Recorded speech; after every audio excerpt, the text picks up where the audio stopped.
And some doso na poso ye penia osi Israel abana mu Ghana mema say akasa ediafa ekoa ekoso Israel any Iran for entemo. Don kuma womra shebe de fie so na abeka bi dia chaban saban hye no fa hye hu akwa na close akefo a omo chese dwado omo free strike ase no omo sesa o mantwe na close against semia nimdifo bi a wa bene wa pade ani adwuma ye ho nsensem wakasa ede afa ho. Ghana Penny His Excellency John Dramani Mahama ede atudwa se na ban be na fam die bia so obabo kwan ato kwa ma wo mo ya nkronkro adwuma no omo ho ato omo no matero omo nwume na mraswe dwani o mraswe jesie ma de hye wo ko mpra so ono so laptop bi a yesi aban krakra kototo ono so dina no atombi Ghana fo mpanyifo bi nsem omo ne betudwa se be ya ka ye ma hye bedwafo no ye mpesakre na na ke fa mo omo nkoma no na mashebe jama chiame right honorable Aban so manakin for Bagbe abechesa sa asem no mudi so a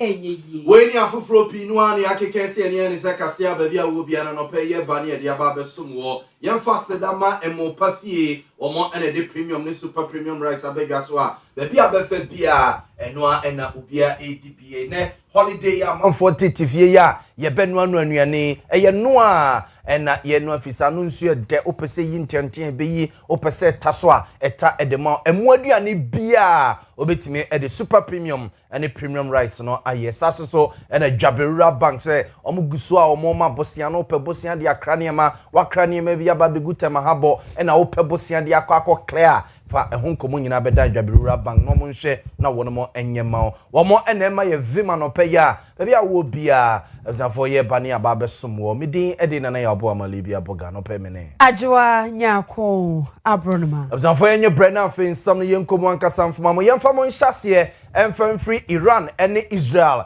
ene American sensemu a ekoso a amawiase nyina nsu no gugjem no na opani a osi Israel abanem e Ghana mema sei na nra wone ensemtwefo di nkomo kakra ema ensensemu a ekoso ekonkese a ekoso Israel ene Iran for entemu no wacheche nsunsanso a enya ewo Israel mine so na opani no echese enra no ne ensemtwefo di nkomo e Ghana mema sei nkrapompene mantem no no se bombo a Iran for atoto ede akọ Israel asase so no na ebro oha ene eduowoche eye 180 ni echire ana na Iran for atoto ede akọ Israel for asase so no se sesi a oni ye kase Israel for adehye maku dubako 11 ena womo aye nyankopon dia ema afoforo be oha ene eduo no 120 so no eprepra ede efri sa bomba kese a Israel for etoto ye ede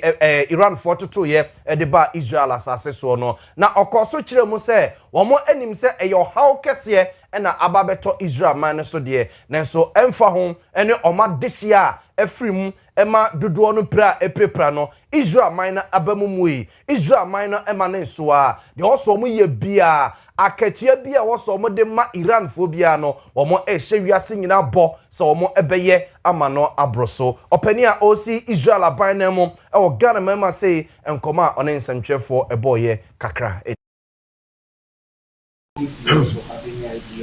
Yes, I do. I wanted to skip this, but let's bring it.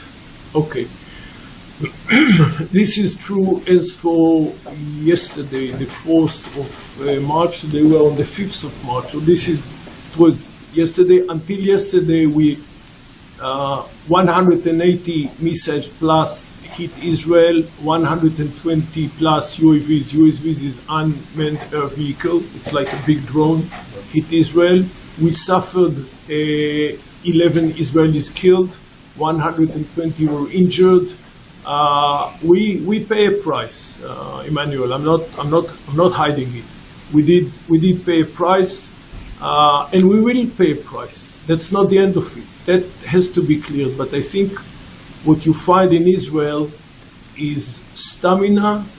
and resilience of the civil population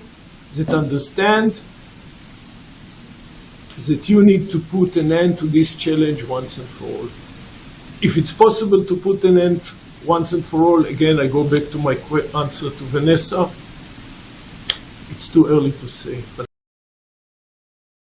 Eye openia osi Israel abaina nemu Ghana mema say ambassador ena yete nenka ne nyina eye kon kese a asore ewo Israel Iran ene America for entemu a enam so matopa ye edi ehim ewo wiemu saa awon potemo no mo na oche insunsanso a enya ewo Israel man so no woche se omade hie mako dubako 11 na enra na onensantwefo edi nkomo Ghana mema sei no na omo afifrim afoforo a eprepra so no ebebro oha ene aduonu 120 a ne nyina no adoctorfo eyebie epre omo nkwa edi ama omo ose ne nyina mu no omabemu mu akatue bia ye wo se omo ede ema Iranfo no wono ebe ya mana broso enra ena closer campaign for the krata babonte na krata no munsem nyina ene so masha ban na nimu ane ma budu bi efa o market yansam ho ene e kire enwa na mo ne aban na kotena se ka aban ne nya na adwen so obeti o muti free juada ebei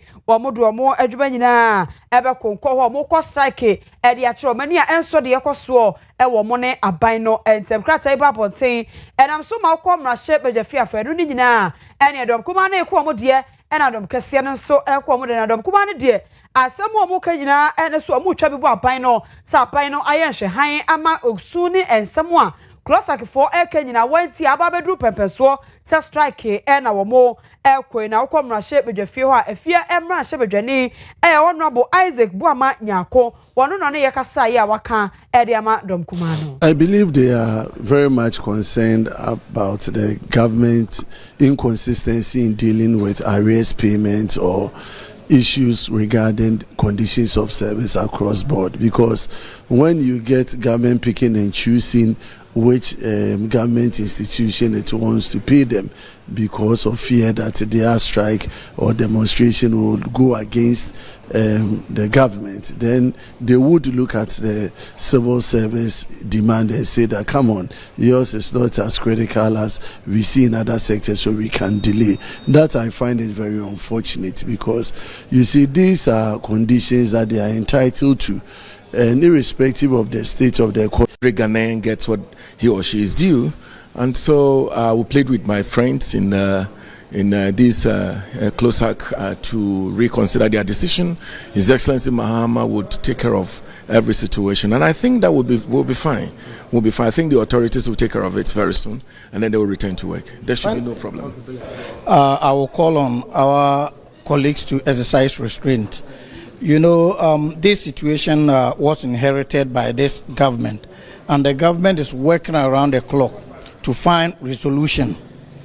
Even though prices of goods per se have not come down dramatically, we all agree living conditions are better, because inflation is just 3.3, so the rate at which prices are going up is dramatically lower.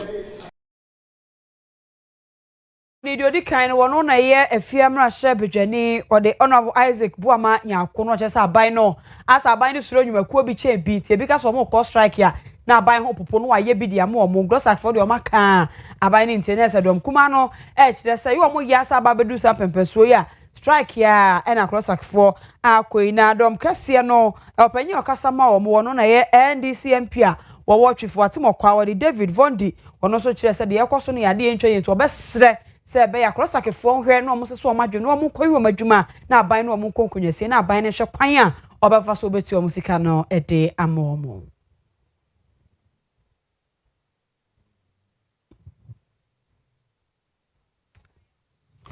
Azanfo yento aso na yemfomo enko ensem fufuru yeguso adem o close against ensem ya ho na close against ensem no eno pani bia ye frene se Austin Game wo yobi a wabene ye pa ewo eye apedie ne adwuma ye ho nsensem ho na odi atodwa se close strike ya na no aba betodwa se wono mo ekono dwoadei ofise bebi edru no o se close again perimfo edemra efa enhihye kwaso ne so mbekọ strike ati wo matua no a wono mo akono sa se etiefo pa atwede mponyankrompo hira mo beka hye ne so a enro na edetu monim se adwumayefo a wo mo ehye close agiase adwapa efise wo fi se be afimpino ene ne dunkono 2019 mu honom na omone aban hyase se omudi nkomo ede afọ market ya ene ho enwanam ho aban na twitwi nani a bone laselase sa evie nsu achi aban da so ate baabi a wote a asa aban nye na dwene se obehwe market ya wonsam aka eno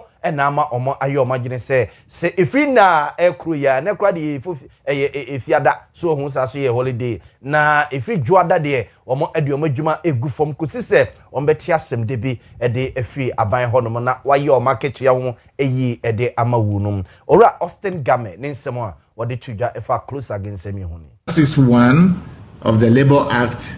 which enjoins us to ensure that should there be any concern that you may have concerning your condition of service, either by way of negotiating or implementation being truncated by your employer, you have a place to go. You have to go to and it's compulsory, you must go to the National Labour Commission and have your matter resolved,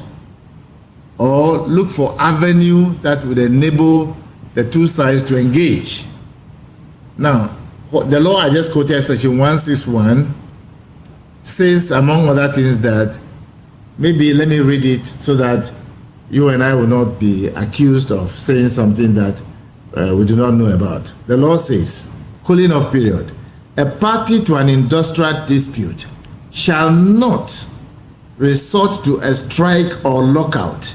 during the period when negotiation, mediation, or arbitration proceedings are in progress. Now, according to what you said a while ago, they said their negotiation has broken down. If it's broken down, there are other steps to be followed under the law. Yes. Ni Austin Game nebusiafo yete ne nkai Yanko Ghana man panyi His Excellency John Dramani Mahama akache man panyi de sebia tudwa a wokosoa akache wo mu atitiru wo mu ye ankrankra adwuma e wo ye man mu sa ban ne bekosoa ye hye pa ebeboa ama wo mu a eye ankwakwa adwuma wo ye man yimu wo mo so atumi abi o madwuma nim na aboa ma maburu nya adwuma nya sa ne ma nyina so atemampanyi de sansem wo tudwa abro na mpanyifo etwa homem de ama gasen clay plant a gasam cement fo aye ne foforo kra e wo tema ho na mampanyi ekọ adwuma de ni bia ode sansem wo ko tudwa wa kire mu so obaboa aye hye bia beboa ama wo mo yo ankwakwa adwuma no wo mo so dwumadie no etumi akoso. The government of Ghana will continue to maintain such an environment, and that is my pledge to the Ghanaian private sector. I'll make sure that the environment is conducive for you to continue to invest and make a handsome return on your investment. The cement industry has attracted notable policy focus over the past year due to its key role in construction, housing, and infrastructure development. At the end of 2024, cement prices had risen sharply, reaching approximately 120 cedis per bag for 42.5 grade cement and 113 cedis for a bag for 32.5 grade cement. Through a mix of macroeconomic stabilization,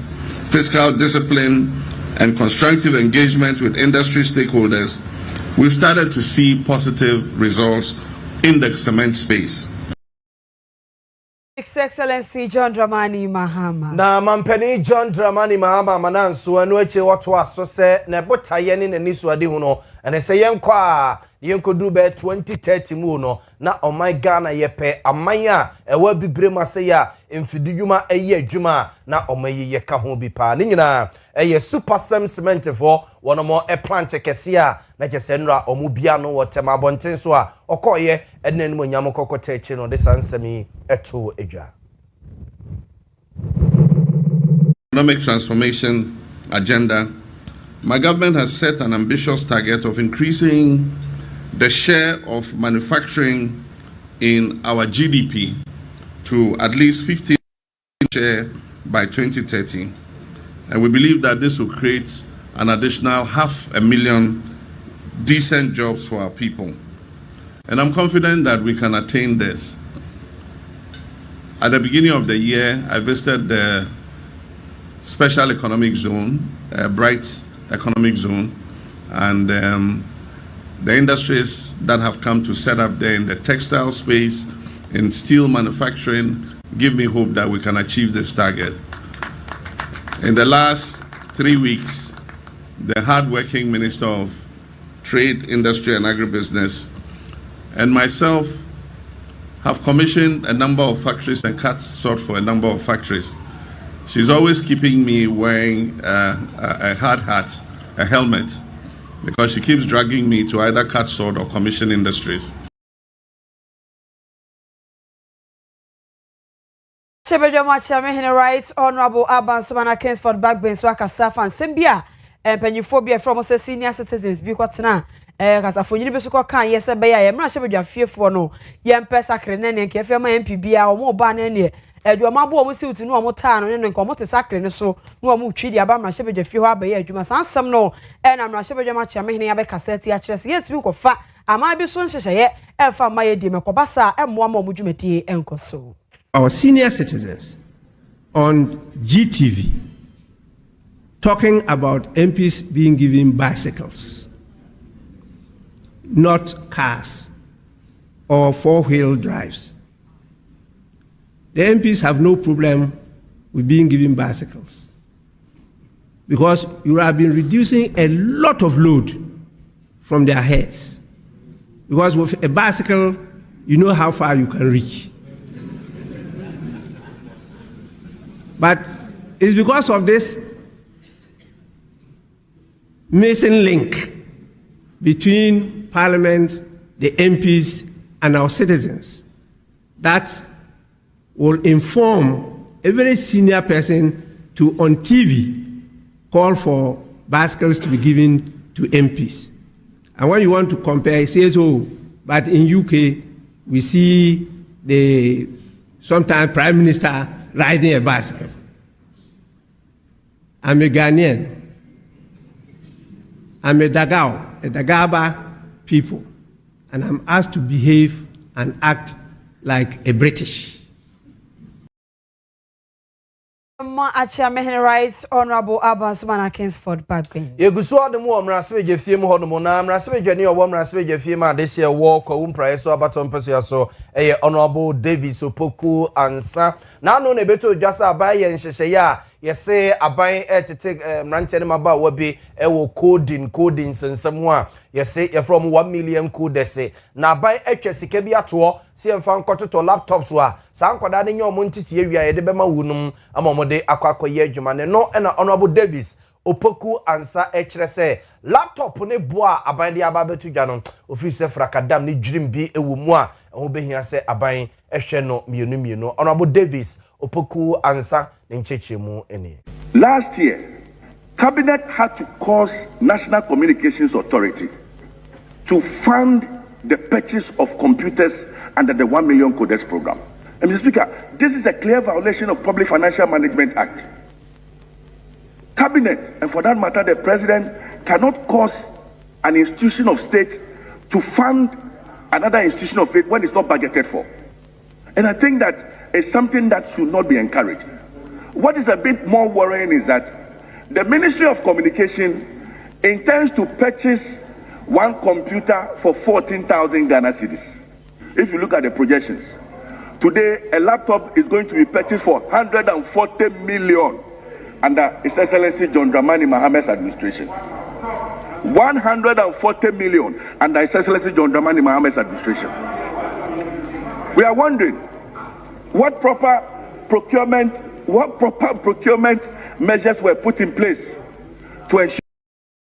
Honorable Davis Opoku ansa na yetene nkanu nti laptops wa aban ekwa kototo abecheche e ama 1 million codes no na ochese ebo ne den na biem so kwan kra aban ne fa so atoto sa laptops no etia Ghana ya mamra ne nche mamra constitution na osempedinfo ehwe eka ho asem. Dr. Agnes Namomo Latin so na yeswafo ayeman wo hwe emane mema mofra ne asetena mobambo ho ensem so no de betodwa se no panyifo ne hye bia ba wo mama dwemfo ma besa ha 300 o mama omontete e de fa kwan ya omo akasa so ba cheche nkrofo e de etia nkrofo ye etia omanije so domestic violence o mama omunimdia omo so beboa na potamu ahodo eni dwomdwom ahodo no omo so de omani beto fom de omani ade eche no omo so obi kwamu a omayiwe masote asan so cheche nkrofo aboa ama nkrofo de omo fa ne ye mu e wa fi ahodo mu sa ne mani nyina etwa Dr. Agnes Namomo Latin. With respect to policy and legal reforms, the ministry has revised the 2007 National Policy and Plan of Action on Domestic Violence Policy to ensure alignment with evolving local and global realities. The revised policy and plan of action received cabinet approval on 22nd of April 2025. The ministry is also reviewing the Domestic Violence Act 2007 Act 732 and proposed to be retitled the Domestic Abuse Act. Agnes Namomola te wono mai we so afoshe mane memma mofra eni asetina bambo ho ensem so. Ye gina we so na no pay ensem on e papa no de ba be so mo no ye de mo siasa ni asore amoman hina saso atenase bio de adeche adwumedi ato am so wo Owia television so na ye na emopafie ase wo mo ene de premium ene super premium rice abedwa so na sese wo bia edi ene holiday ya ye di Ghana Independence Day ya ye tifie si ye di mu a na je se ye super premium ene premium rice ena ye di me se emu aduane bia wo de samu we eya eyeye se eye mutuo na wuchie se eye friends rice porridge no ne rice water na wo ye na no pay ne nyina super premium any premium rice no what the ya eyeye sa so eno manwa jambin so ya bi no oil no eye kama se enye de eda ne bi so ho ya wodiwi a na giregina obo na obofno no we de eye kama esane a enkoja sade bia engu nipaduanum na yummy tomato paste so no what the ye nkwan what the ye stew what the ye aduane bia emanu nsuo eye de ntia no pay sa wo ye aduane wo fie a no ahwese obenya sa ne ma wo ya emopafiefo de abedwaso no bi se ye restaurant ye choba se eye bia hotel munya bia o ntempara aduane no na e kontem sisi a no aduane asa ne nyina se ema aduane no eye de sa wo provision shop ananse supermarket ya hwese obefa ye niema no bi fese ne ena sisi wo bia to usika nkoloke ofa ya ne se ye to eye befua abusanfo free telephone number si na eni nkomo wo kumansi adumu a ye wo oyirepa fm nchenwa ena sa wo patasia eye echamfo hotel the all patasi police depot no the opposite wa so se wo hono mo sa wo nkran so a medie Parks and Gardens Junction no ne nchen ho asoso no ye wo hono mo odi afra yen na nkomo bi e wachire bia no eni yen eni Dwabewura Bank so omugusu a bosia no omo de ma ope bosia kra ne ma ope bosia fa ne ma e de agu shop mum o container mu o store mu a ne nyina wo mo e de ma sa asoso e na e bia wo sika bi da ba bi ena sika na da account mu no ye ma interest bia na so tetia ne ye titi sika no a Dwabewura Bank se fa be ye fixed deposit o Dwabewura Bank ye nkwa ne bank ya ye no betena se na interest a wo pe no ye no wo edia no ne ye dia ma obosumi bia so te ase e bi kra sika no so no o pese o de be toshes e wo Dwabewura Bank na so no o be ka onesa Dwabewura Bank ye omodia ho a ekwan da ho no mu titi oba ya ye no be nhyehyɛ afeso a ne ye bu nkunta oh pim mfaso a wunya no enya asem ketwa Dwabewura Bank so no ye di bank dwa enye ne mfinhye aduanan ba ko 41 years ni a kese efi ene nkikawa bia ema ye ho obia enya Dwabewura Bank ho asem enkai ti upe bank na ne na ye adwuma abusia Dwabewura Bank ne ye kamfo ede ama anopa yemfa kase ne nsi na yen sorry ema oman hene ensa so ntrase emfa de chiedwumadi ento amoso medi ede na ya abo amale bia boga no pemene Ajwa nyako abronoma